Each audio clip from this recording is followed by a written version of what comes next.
Want to be the first real African champ. Real African champ. But who the f is this to tell me who the f I am? Who the f Kamaru is? Who the f Ngannou is? I'm like, are you dumb? And it's the funniest thing, a white guy who's going, I'm Africa.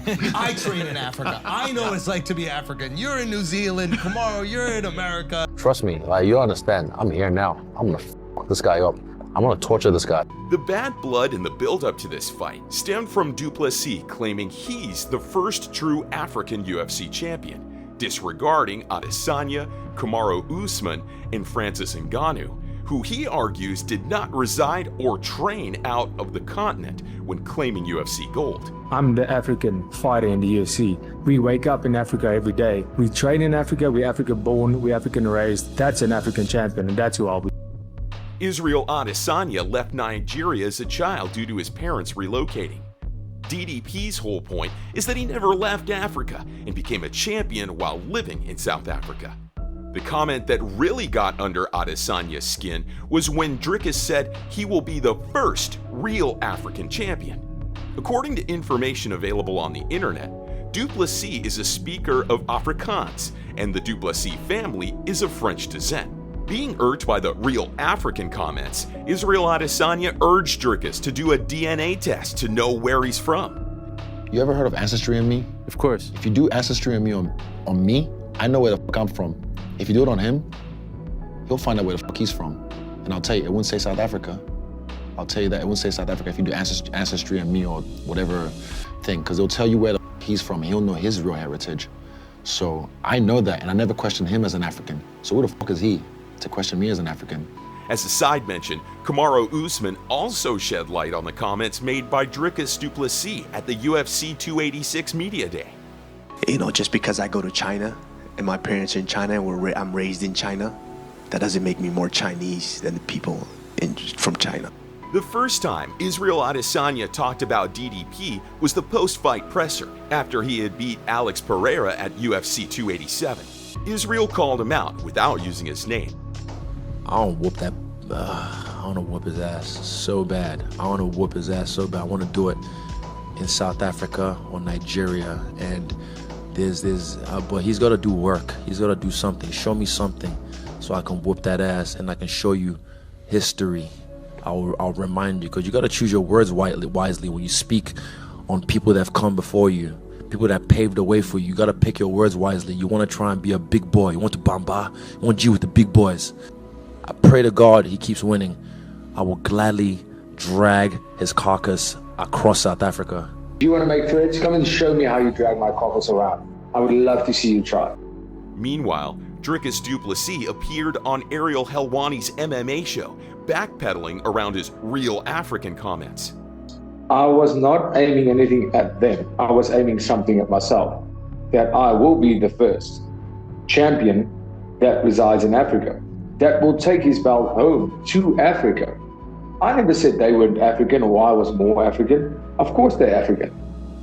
The only thing I said is that I'm still residing in Africa and I will bring my belt back home to Africa, which is my home, where I reside. Israel Adesanya posted on his Instagram in response to Dricus about the whole thing.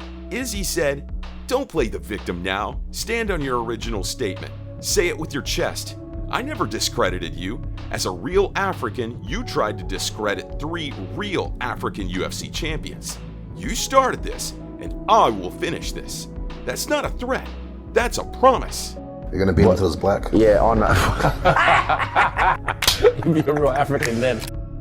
On August 17th, the new and first ever South African UFC champion and the former 2-time middleweight champ will finally settle their beef in a high-stakes fight, and they're going in there to rip each other's heads off. This is going to be an absolute banger. He tried to discredit the 3 kings and say that he's the real true African champion.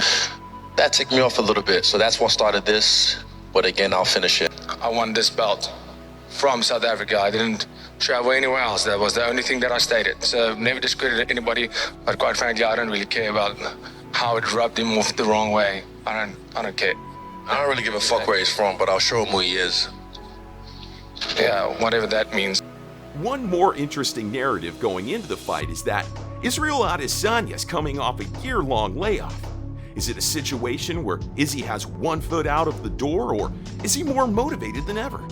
According to the former middleweight champion of the world, Michael Bisping, we will get to see the angriest and most motivated version of Israel Adesanya. I think Izzy's gone away. He's embarrassed. He's annoyed. He's every time he sees these people competing for his belt, making money, taking digs at it.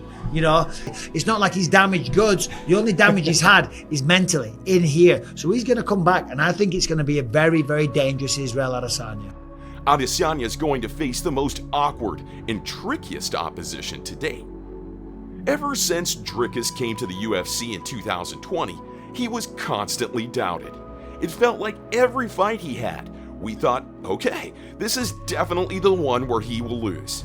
But despite that doubt, he managed to find a way to win every time. Dricus looks awkward. He moves different, but that movement and that awkwardness makes him difficult to time. It's like his timing is off. And if you don't have anybody that can imitate that kind of stutter step motion that he does, it's deceptively technical. Deceptively. After impressive wins over Derek Brunson and Darren Till, Du Plessis faced his toughest test to date. Everyone thought that Dricus will surely get fraud checked by the great Robert Whittaker. Because, man, Du Plessis wild, he can make things happen, he's powerful, he goes to war, and even as he gasses out, he's still dangerous. He doesn't really have much for Whittaker, though. And I do believe that Whittaker is going to win. I don't think I need to go into too much detail. He is such a great fighter, and he will beat Dricus Du Plessis. It seemed like Whittaker was the only one bringing the fact to light that Dricus Du Plessis is the real deal. I think they underestimate just how tough and resilient he is. He's got such a well-rounded skill set, and he's got no quit in him. There's a lot of times in his fights where he's faced quite serious adversity, where he looks a moment from defeat and then comes back to win it. And that's dangerous, mate, you know, and you got to respect that. After an absolutely dominant knockout victory over Robert Whittaker, it became clear to everyone that Dricus Du Plessis is the new dog in the yard. Everything had perfectly lined up for what was going to be a gigantic title fight between Adesanya and Du Plessis, with even more heat on it after their in-cage face-off. But Du Plessis couldn't make the quick turnaround. 9 weeks later, Sean Strickland was called up to fight the champ until Dricus healed up. It was supposed to be an easy win for Izzy. However, Sean Strickland shocked the world and walked through one of the most dynamic strikers in all of the UFC and beat him at his own game. It's now come to light that Israel Adesanya was dealing with a lot of injuries, as brought up by CKB training partner Dan Hooker. People had no idea like the amount of injuries he was carrying into like all of those fights and stuff like that, because he was so quiet about it and just kept so active, like just kept pushing through, kept pushing. But it got to the point where it's just like, and now it's starting to just affect your performance, and you're like losing to guys who you should like cakewalk, you know what I mean? Moving along in the storyline, the obvious next contender was Dricus, and it was up to him and Strickland to start the next chapter at middleweight. The fight between these two was a 5-round war, which Dricus won by a close margin. Although Sean Strickland does deserve a rematch. But we all know the fight between Dricus Du Plessis and Israel Adesanya is too saucy. The fans really want to see these two try to take each other's heads off. This fight will determine if it will be an end of an era or a start of an amazing leg of a career for the last stylebender. Yeah, my African brother. That's not how a man behaves. Yeah, what's up? Get you gonna do? He's behaving like a child. I'm African, but I ain't no brother of your side. Hope you enjoyed this video. Please consider hitting the like button and subscribing to our channel.